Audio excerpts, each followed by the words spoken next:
बोल सियापति बलरामचंद्र की जय। माता सबरी की कथा। रामायण में माता सबरी की भक्ति के बारे में सभी को पता होगा।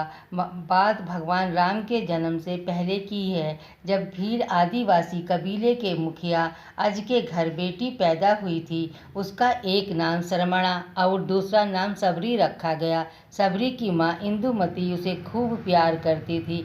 बचपन से ही सबरी पशु पक्षियों की भाषा समझकर उनसे बातें करती, और जब सबरी की माँ उसे देखती तो कुछ समझ नहीं पाती थी। कुछ समय बाद एक पंडित ने सबरी के परिवार को बताया कि वो आगे चलकर सन्यासी बन सकती है। इस बात का पता चलते ही सबरी के पिता ने उसका रिश्ता तय कर दिया। जैसे ही शादी का दिन नज़दीक आया, सबरी के घर वालों ने खूब सारी बकरियां और अन्य जानवर घर के पास लाकर बांध दिए। एक दिन सबरी की माँ जब उसके बाल बना रही थी तो उसने माँ से पूछा, इतने सारे जानवर हमारे घर क्यों लाए गए हैं? माँ ने जवाब दिया, बेटी तुम्हारे विवाह होने वाला है, इसलिए हम लोगों ने इनका इंतजाम बलि के लिए किया है। तुम्हारी शादी के दिन ही बलि प्रथा होगी और फिर इनसे स्वादिष्ट भोजन बनाकर सबको परोसा जाएगा। यह सब सुनकर सबरी दुखी हो गई। काफ़ी देर तक सबरी ने उन जानवरों को आज़ाद करने के लिए सोचते सोचते सबरी के मन में हुआ कि अगर ये जानवर यहाँ नहीं होंगे और इनकी बलि रुक सकती है, ऐसा नहीं हुआ तो मेरे घर से कहीं दूर जाने पर ही यह बलि रुकेगी। जब मैं ही नहीं रहूँगी तब न विवाह होगा और न ही बलि प्रथा। इससे मासूम जानवर बच जाएंगे। इसी सोच के साथ जानवरों को जहाँ पे जानवर रखे गए थे वहाँ पर वह पहुँची। उसने सोचा कि उन्हें खोल देती हूँ, लेकिन वो ऐसा नहीं कर पाई। उसके बाद सबरी जंगल की तरफ भागने लगी। भागते भागते सबरी ऋषि मुख पर्वत पहुँच गई। वहाँ करीब 10,000 ऋषि रहा करते थे।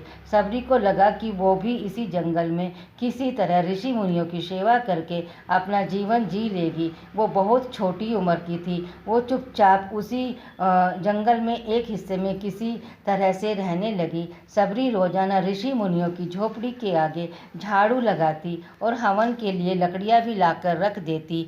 ऋषि मुनियों को समझ नहीं आ रहा था कि जंगल में उनके काम अपने आप कैसे हो रहे हैं। एक दिन सबरी को किसी ऋषि ने देख लिया। उसे देखते ही उसका परिचय पूछा। जैसे ही सबरी ने बताया वो भील आदिवासी परिवार से संबंध रखती है, तो उसे ऋषियों ने खूब डांट लगाई। सबरी को इस बात का बिल्कुल भी पता नहीं था कि उसकी जाति छोटी है और उसे ऋषियों द्वारा जाति की वजह से अपमान सहन करना पड़ेगा। इतना सब होने के बाद भी सबरी हर ऋषि मुनि के दरवाजे पहुंच जाती और उनके आंगन में झाड़ू लगा उनसे गुरु दीक्षा देने के लिए कहती। हर कोई सबरी को उसकी जाति की वजह से अपने आश्रम से भगा देता था।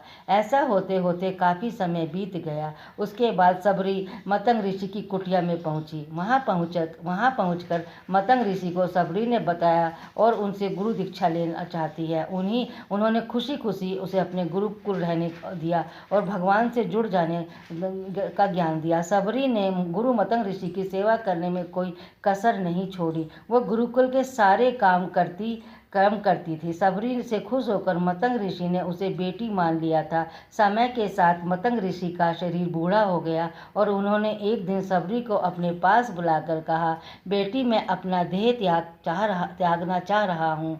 बहुत साल हो गए हैं इस शरीर में रहते रहते।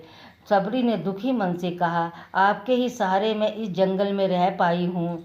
आप ही चले जाएंगे तो मैं जीकर का क्या करूँगी? आप अपने संग मुझे भी ले जाइए, मैं भी देह त्याग दूँगी। मतंग ऋषि ने जवाब दिया, बेटी तुम्हें चिंता करने की ज़रूरत नहीं है। राम तुम्हारी चिंता करेंगे, ध्यान भी रखेंगे। सबरी ने राम का नाम सुनने के बाद पूछा, वो कौन है और उन्हें मैं किस तरह से ढूंढूंगी? मतंग ऋषि ने बताया, राम कोई और नहीं है, वे भगवान हैं। वो तुम्हें सारे अच्छे कर्मों का फल देंगे। तुम्हें उन्हें ढूंढने की कोई ज़रूरत नहीं है। वो एक दिन खुद तुम्हें खोजते हुए इस कुटिया में आएंगे और तुम्हें उनके हाथों मोक्ष मिलेगा। जब तक तुम इसी आश्रम में रहो। इतना कहते ही मतंग ऋषि ने अपना शरीर त्याग दिया। सबरी के मन में मतंग ऋषि के जाने के बाद एक ही बात थी कि भगवान राम स्वयं उससे मिलने आएंगे। वो रोज़ भगवान राम से मिलने के लिए बाग से अच्छे अच्छे फूल लाकर पूरा आश्रम सजाती, भगवान के लिए बेर तोड़ कर लाती। भगवान के लिए बेर चुनते हुए सबरी उन्हें चख लेती थी ताकि भगवान को सिर्फ मीठे बेर ही दे सके। रोज़ाना सबरी इसी तरह भगवान के दर्शन की आस में फूल और इकट्ठा करती रहती थी। इसी तरह इंतज़ार में कई साल बीत गए। सबरी का शरीर एकदम वृद्ध हो गया। एक दिन आश्रम के पास ही तालाब में सबरी पानी लेने के लिए गई। तभी आश्रम के ही एक ऋषि उसे अछूत कहते हुए वहाँ से भागने के लिए कहा और एक पत्थर मार दिया। वो पत्थर जब सबरी को लगा तो उसे चोट लगी और खून बहने लगा।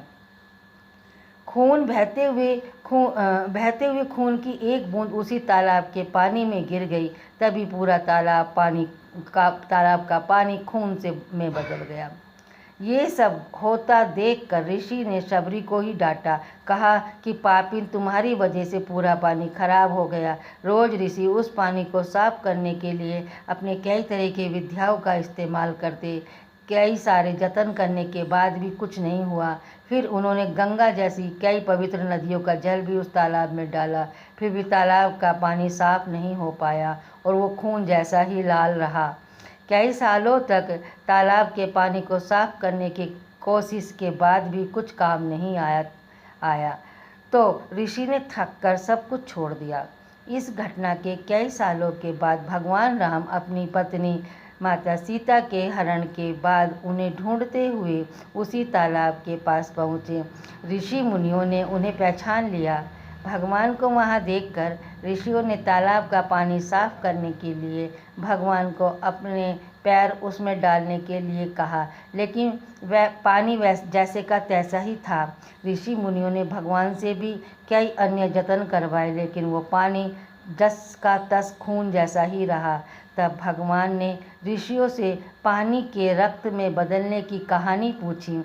तब ऋषि ने सबरी को पत्थर मारने वाली सारी घटना बता दी। उसके बाद कहा कि वो महिला ही अपवित्र है, छोटी जाति की है, इसलिए ये सब हुआ है। उसी वक्त भगवान राम ने कहा, ये सब आप लोगों के खराब वचनों से हुआ है। सबरी की इस तरह के शब्द बोलकर आप लोगों ने उसे नहीं बल्कि मेरे दिल को घायल किया है। इसी घायल दिल के रक्त का प्रतीक यह तालाब का लाल पानी है। आगे भगवान राम बोले, कहा कि वो माई कहाँ है, मैं उनसे मिलना चाहता हूँ।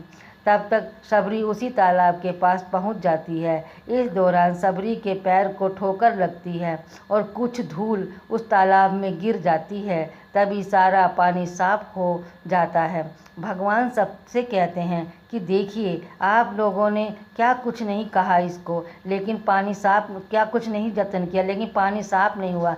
सिर्फ सबरी के पैर की धूल से ही ये पानी साफ कर दिया। भगवान राम को सबरी पहचान चुकी थी। उन्होंने सबरी से कहा, सबरी ने रावण जी से कहा, भगवान आप मेरी कुटिया में चलिए। अब भगवान राम जी उनकी कुटिया में चले गए। वह सबरी ने उनका फूलों से स्वागत किया। वो सीधे बाग में बेर तोड़ने के लिए गई और सारे बेर चक कर लेकर आई। उन्होंने बड़े प्यार से भगवान राम को और भाई लक्ष्मण को बेर दिए। राम ने भी उतने ही प्यार से उन बेर को खाना शुरू किया। तभी बेर देखकर मुंह बनाते हुए लक्ष्मण ने कहा, भैया ये बेर झूठे हैं, इन्हें आप कैसे खा सकते हैं? भगवान ने जवाब दिया, लक्ष्मण ये झूठे नहीं बल्कि बहुत मीठे हैं। सबरी माई ने हम सबको बड़े प्यार से तोड़कर लाई हैं। इतना कहकर भगवान राम प्यार से उन बेर को खाने लगे। भगवान ने जाते हुए सबरी माई से कहा, आप मुझसे जो चाहे मांग सकती हैं। सबरी ने उन्हें कहा, मतंग ऋषि के कहने पर मैं आज तक सिर्फ आपके दर्शन करने के लिए जी रही थी। अब आप मुझे मोक्ष प्रदान कीजिए, मैं अपना शरीर आपके सामने ही त्यागूंगी। उसी वक्त सबरी ने अपना शरीर त्याग दिया। भगवान राम ने अपने हाथों से उनका अंतिम संस्कार किया और सीता माँ की खोज में आगे बढ़ गए। इस तरह से ऋषि मतंग की बात सच साबित हुई और सबरी को भगवान राम के दर्शन भी हुए। तभी से भगवान राम को सबरी के राम भी कहा जाने लगा। कहानी से सीख, सच्ची श्रद्धा हो तो भगवान के दर्शन जरूर होते हैं। मर्यादा पुरुषोत्तम भगवान श्री राम को बार बार सादर वंदना। जय श्री राम, जय जय श्री राम, जय सिया राम, जय सिया राम। कहानी कैसी लगी कमेंट करना और मेरी कहानी को लाइक करना। Please subscribe my channel. भगवान भावना के भूखे होते हैं। सबरी को भगवान ने दर्शन दिए जैसे ऐसे सब